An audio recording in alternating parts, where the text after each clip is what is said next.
বিসর্জন নিয়ে ভারত বাংলাদেশ আন্তর্জাতিক জল সীমারেখায় ফ্ল্যাগ মিটিং হলো টাকি সীমান্তে। টাকির ইছামতি নদী বক্ষে হয় এই ফ্ল্যাগ মিটিং। টাকির বিসর্জন সুনাম কুড়িয়েছে পশ্চিমবঙ্গ সহ বহির্রাজ্যে। দেশের বিভিন্ন জায়গা থেকে ইছামতি নদী বক্ষে প্রতিমা নিরঞ্জন দেখতে ভিড় জমায় মানুষ। এবছর সেই প্রতিমা নিরঞ্জন কিভাবে করা হবে, মূলত সে বিষয়ে আলোচনা করা হয় এই বৈঠকে।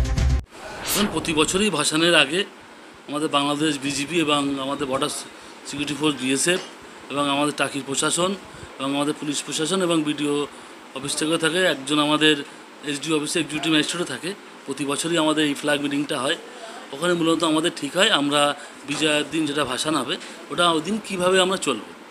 প্রতি বছরের মতো এবছরে আমাদের হয়েছে নদীর মাঝ বরাবর নৌকা দিয়ে ব্যারিকেড করা হবে দড়িটা নিয়ে, এবং কেউ কারোর 0 পয়েন্ট ক্রস করবে না। বাংলাদেশের যে বোটগুলো নামবে তারা বাংলাদেশের সাইডেই থাকবে, এবং ইন্ডিয়া থেকে যে বোটগুলো নামবে তারা ইন্ডিয়ার এই বর্ডার লাইনে ক্রস করবে না, ইন্ডিয়ার সাইডেই থাকবে।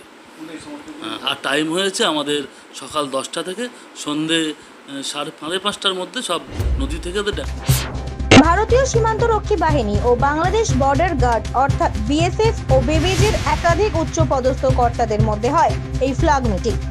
এদিনের এই ফ্ল্যাগ মিটিং এ উপস্থিত ছিলেন টাকি পৌরসভার পৌর প্রধান সোমনাথ মুখার্জি, উপপৌর প্রধান ফারুক গাজী, হাসনাবাদ ব্লক উন্নয়ন আধিকারিক অলিম্পিয়া ব্যানার্জি সহ একাধিক সরকারি আধিকারিকরা।